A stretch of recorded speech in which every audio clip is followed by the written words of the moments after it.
What's going on, everybody? I am Max Ralph. Seth Engle. We are the One and O podcast. It's Rutgers week for Penn State, and it is week 12 now, or week 11. No, week 12. It's week 12. And it is. There are only two games left. That feels insane to say. It was like not that long ago that things were just starting up. But it is two games left, and we're going to dive into this Rutgers game. But before we do so, a quick word from our sponsor.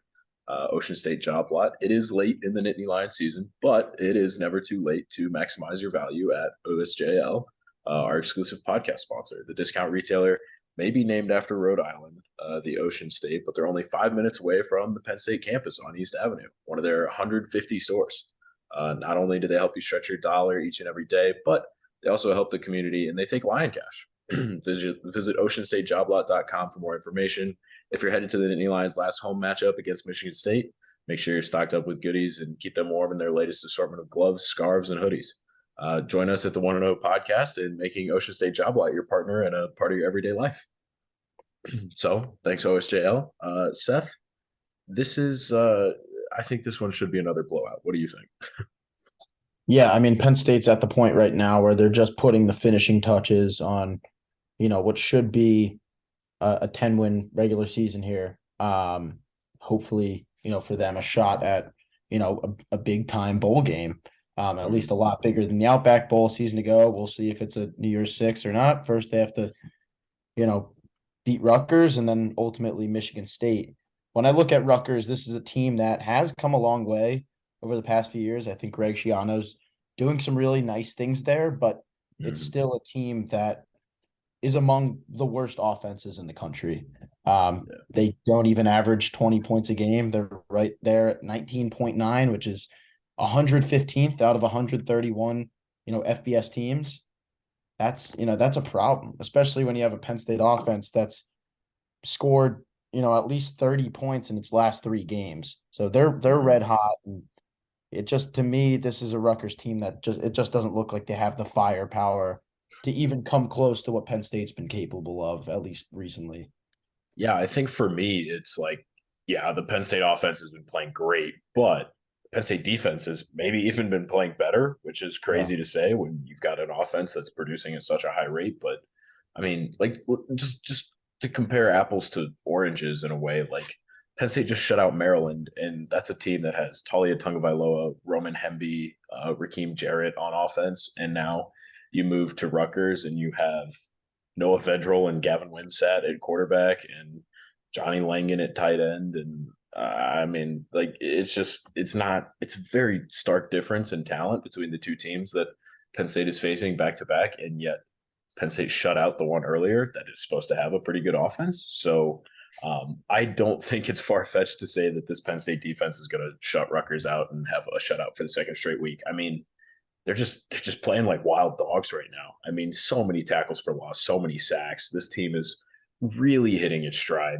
It's been impressive to watch, but you mentioned the 10-win season potential and New Year's Six. I'm holding out hope for the Rose Bowl. I think us getting to travel to the Rose Bowl to cover the game would be a pretty amazing experience. It's definitely still possible. There's Penn State needs some help to get there, but I think it's fun and I think, I mean, honestly, like you said, it's just the finishing touches. I mean, this team is rolling right now. Yeah. I mean, there's been a lot of injuries as of late, but what's been really impressive to me from Penn State is the fact that they really have not broken.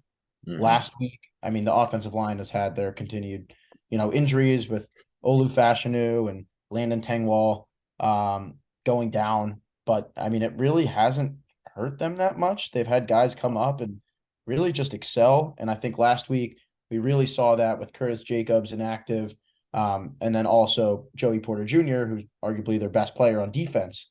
He was inactive. He had what was it called? Appendicitis. He had an appendicitis, which, I mean, we're not sure if we're going to see him this week, but if not, I mean, I'm still pretty confident what Kalen King and Johnny Dixon can do there. Even Marquise Wilson slotting in at corner really isn't all that bad.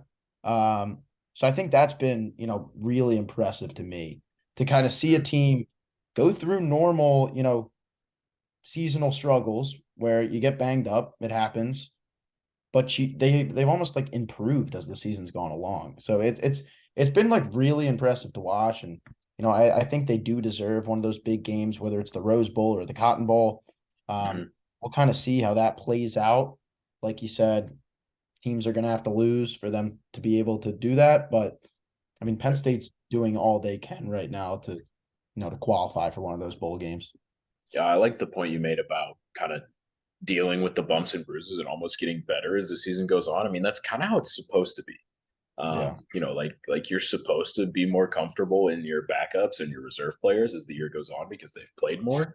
But the interesting thing is that that hasn't necessarily happened at Penn State recently. I mean, just look at a season ago in 2021. Sean got hurt, PJ Mustipher got hurt, and you had immediate impacts on the passing game and the run defense. And this year, you don't have that problem, and it was something James Franklin talked about at the beginning of the season, trying to rotate more depth in, and I think you've really seen it pay off, especially on that offensive line. That is the one spot where you can point to it and be like, yeah, these guys, like this is a stark contrast to what Penn State was doing before. But yeah, I think it's interesting, and I think it's a better team. I don't think we see Joey Porter Jr. this week. By the way, I had my appendix out when I was in middle school, and it is a multiple week injury. He definitely should not be playing this weekend, if I had to guess. But yeah, I mean, who knows? It is what it is, but I don't think it really matters because Rutgers just isn't a good football team, and Penn State, like we said, is hitting its stride. I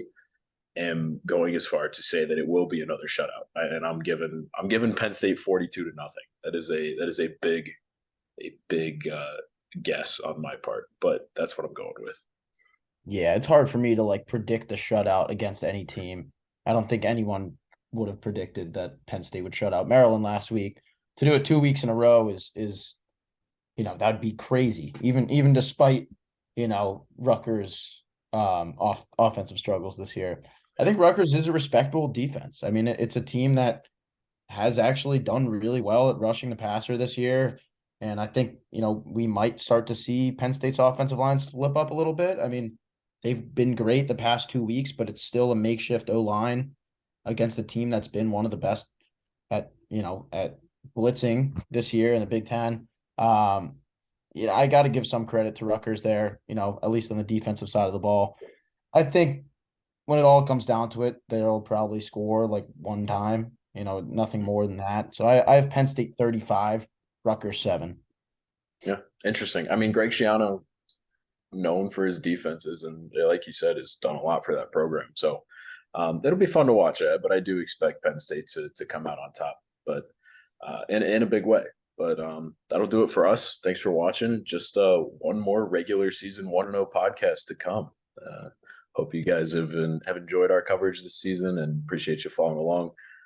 Keep tracking with us online at collegian.psu.edu and on Twitter, as long as it's still around, at PSU Football. Again, 1-0 Pod. Peace.